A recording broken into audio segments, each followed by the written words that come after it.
Hello, I'm Rob. And I'm Rob. And welcome to Impossible Mission here on the Geek Show. Chat about video games, away from the news, independent of the news.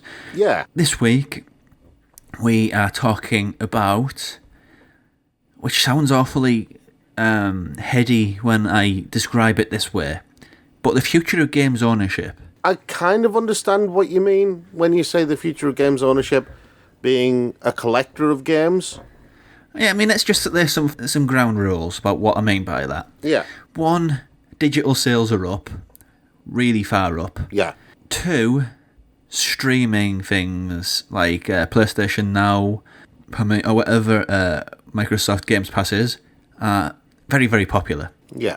It's one of those facts also that physical sales just aren't what they used to be.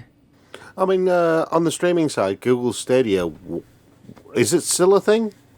It's still a thing, but it was a totally misjudged thing on Google's behalf. Yeah. And the announcement, it seemed like it could be okay. It threw around some really dubious figures about internet speeds and reliability. Yeah. And the selection of games that they picked has been awful, but it is what it is. But the point is, when you think about owning a games collection, I mean, I've been to your place. I know how many games you have. You have a wall of it. And as far as games collectors go, I'd say you're quite mild. Yeah, there are more serious collectors out there than me. There are people who collect everything.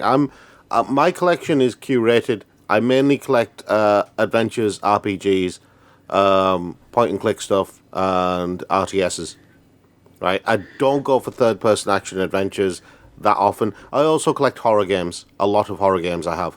With all those sort of facts established, you got to ask the question: what is the future of games ownership?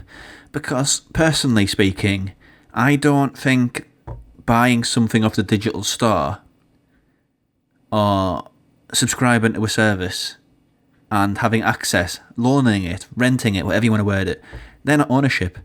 For me, ownership is whether you buy it offline or whether you go in the shop and you have the physical case in your hand. Yeah. So what is the future of that? See, that's the same thing for me. I prefer it when I hold the game in my hands, and I will happily wait, right? If a game comes out on digital format, I'll wait for the physical format if I want that game. I won't bother with the digital format. I'll ignore any news or any articles about it, any streams or any reviews. I will ignore them all, and I will wait for the physical version of that game. Let's be fair though, like digital only, that's like indie titles, isn't it? It's only the big indie titles that get any sort of physical release. Well, they do that limited run thing where they take an indie title and put it in a nice shiny box and then sell it for a massively marked up price. I haven't even seen those. I mean, I know I've seen it when they've got like, you go into the game shop and it's got like a physical card, and let's say it's got Concrete Genie. You take that card, you enter the code, and there you go. But I've not seen a physical edition of it.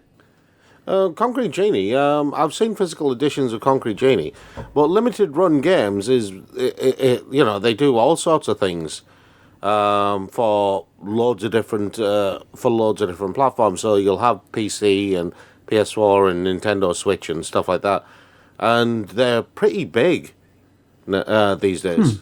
They've really grown. You know, they've got their own merchandise and stuff like that. I can understand, from my perspective, being a collector, I want a physical copy of the game. Yeah. And I can understand from say the publishers and the developers side of things, digital distribution is, it's a massive cost saving exercise for them. Yeah. I've had a long time coming to terms with the concept that I am a collector of games, because two of my bags is music and movies. Yeah. It took me a while to get around to this. I believe in myself a collector of games. And just when I do, it seems that companies are after this idea of the Netflix of games, aren't they? Well, they've been after the idea of the Netflix of games since the advent of Netflix, when Netflix became the platform for movies and TV shows, superseding it's everything. A platform. I wouldn't describe it as anything like brilliant. No, Netflix. My point is that Now we can say Netflix is a platform. But remember the time when Netflix was the only online platform.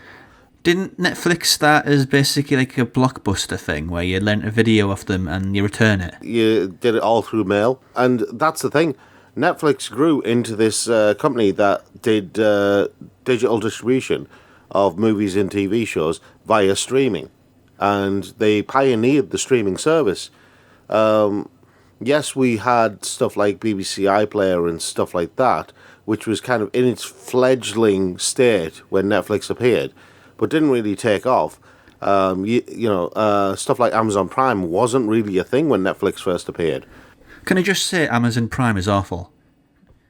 Right, because you subscribe, right, and there's still stuff you got to pay on top of the subscription. That's stupid. Yeah, I understand. But I don't want to turn this into Amazon Prime is dog crap. Let's talk about that. So just chug on. Well, yeah, I mean, most people don't use Amazon Prime for the actual Prime Video. We won't go into that. As I was saying, Netflix was the only game in town at one point, and that's when they basically held the market. Everybody wanted a Netflix account. So now we've got so much more diversity when it comes to streaming. Yeah, if you want like horror, you got Shudder. If you want classic films, you got Criterion. If you want cultish things, you got Night Flight. There's like every little group, I think, with the exception of sort of world cinema, then again Criterion. Anyway, yeah, but every little group has their own streaming service, their own exclusive video streaming service. But video games, yeah, I think Games Pass is the first swing at it, and just it's the first successful swing at it. And one thing about game ownership, it also worries developers too, or studios or producers, or what you want to call them, or publishers, because there was a quote from the guy who owns Devolver Digital, who said something on the lines of he's fearful of things like Games Pass because when you subscribe to something like that, you've got access to hundreds of games potentially. So how is a little game studio like that does games like, I don't know, Ape Out, Hotline Miami, whatever, how is that going to compete on a platform which is basically promoting the big budgeted stuff, which will get preferential treatment? So it's not great for that end of gaming either, I don't think. There is that way of looking at things, but there are a couple of other ways of looking at this kind of Netflix of games scenario. I mean, number one, PlayStation Now is older than Games Pass, and they've been doing the streaming bit for a while. They bought Gaikai, didn't they? Yeah, and they've been doing the streaming stuff for a while. So I'd say PlayStation Now was probably the first proper swing at it. If you look at the number of titles that are available on PlayStation Now compared to Games Pass, PlayStation Now has like hundreds. Games Pass, but they're not taking it seriously at all. They're not promoting it that well. I mean, as I speak now, this will date this video instantly, but there's like a Summer of Gaming thing on where they're putting big discounts on it to get people involved. Yeah, because one of the problems you got right now is you've got two main schools of thought. You've got on one side people pushing for this Netflix of games situation, but on the other side you've got the people who actually understand what games ownership means to gamers. Well, yeah, I mean, look at it from the other medium's perspective. Rewind, say 5 years ago. Yeah.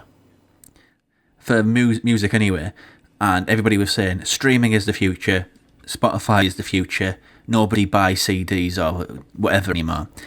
Look at the sales figures now. Vinyl, bigger than it's been in decades. Yeah. Movies, the same. Oh, streaming is the future. But there's companies who are releasing like boutique versions of things, movies that have never been released before, and although the sales are selling in a sort of a mainstream avenue, there is this community who buy a lot. Yeah. So the idea that digital just kills physical outright is a lie. Yeah, and that's the point I'm making. Imagine this scenario, right? See, this is what I think is going to happen with this whole digital distribution bit, and I think that there's going to be a critical point that's reached. You will have something that basically kind of outshines everything else. And Google tried it with Stadia, with the big song and dance saying, "We are the future," and they weren't.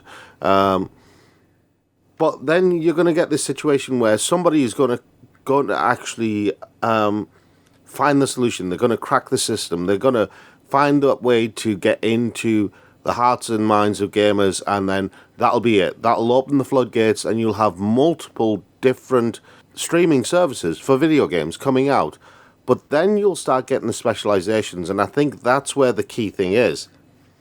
Just like with movies and TV shows, like you have Shudder, and you've got these other cult ones, and you've got Disney Plus for all their Star Wars superhero stuff like that, yeah. right? For all the Disney stuff, you've got all of that over there to one side. With video games, I reckon you'll start off with the big boys. You'll have Sony and Microsoft and whoever else wants to get involved. Nintendo will probably have their own version of things off in the corner over there, that as they always do. But then you're going to get the specializations, the small ones who deal mainly with indie and titles that have fallen by the wayside. I mean, if there was an indie one, that works because indie operates primarily on digital. You won't have one indie one, though, right? No, you won't. It'll be like Steam and Epic Game Store and all that sort of, and GOG. I don't even think it'll be that. Oh no, but I'm just saying there's not one like unified seller of games on PC. It's multiple ones. I think it's going to be far more curated than that.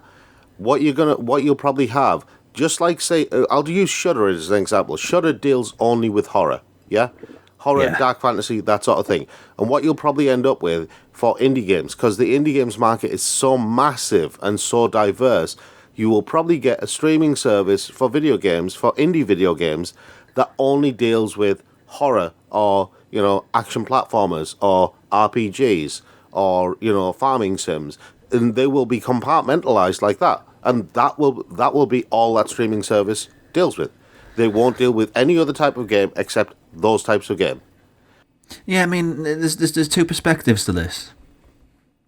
On the one side, I can understand having this platform, having this service where you can pay a bit of money, you get access to all of these games that you wouldn't be confident enough to buy if it was like £10, £15, £25, whatever. For a small subscription fee, you get to play that game, get to enjoy that game. You even get a trophy that tells you you've played the game. It's very hard to do something like that on a console because it's owned by one central thing. It's not owned by anybody. It's kind of like open source, isn't it, by definition? Yeah. But at the same time, it's all dependent on internet connections. You can have these stories of 5G is the future. 5G's in all these cities, 99% coverage of Wi-Fi, this and that. But the internet is awful in a lot of places. Yeah. And there is another point to consider, right? And you've basically touched on it, but I don't think you realise just how important a point it is, right? When you said a lot of these services probably won't be on consoles, right? No, they won't. It's very hard to do that when it's like one person saying it's my show or go away. I don't think you understand just how serious an issue that is, right? Because, right, let's take Netflix as an example, right? Now imagine Netflix was only available on a certain type of TV. Yeah, that'd be pretty bad. Right. And the manufacturers of other TVs tried to start their own streaming service for movies and TVs, but then they just couldn't do it. They couldn't compete with Netflix. And Netflix was far too popular. What happens then? They have to bow to the power of Netflix and basically adapt their systems to fit that particular business. They can't do it the other way around. They can no longer say, we are proprietary, this is our playground, you have to play by our rules. They have to say, please sir, would you like to come and join us? We'll make this area just for you. Yeah, I can't see it happening. But at the same time, I think the point I'm making there is that the rise of video game streaming services is the death of consoles. I can see that. But anyway, I don't think it's the death of consoles because by the very definition, consoles will always exist as they are right now. Proprietary things that can only run stuff that's from, say, an Xbox can only run stuff that's that goes through Microsoft, and the PlayStation can only run stuff that goes through Sony. That will no longer be the case. There'll always be a place for consoles, though, because the very idea of them is for people who can't afford gaming PCs. Yeah, but I think what we think of as consoles will fundamentally change with the rise of streaming services, and so you might get console exclusive titles, but I don't think they'll work in the same way as they do right now. But that's kind of moving away from the main topic at hand, which is the future of games ownership. Well, it's not. It's very much in the wheelhouse of it. I think the future of games ownership, there is that aspect of it. I don't think there's going to be a lot of things where digital is going to be a big part of the future, but I don't think it's going to be the entirety of the future because of that core fact that I opened up this episode with. Video game players are nerds. Nerds like collecting stuff. And to collect stuff, you need to have it physically. And I don't think that mentality is going anywhere. I remember when I first said to you, everybody's a collector of something, and I fought you about it, didn't I?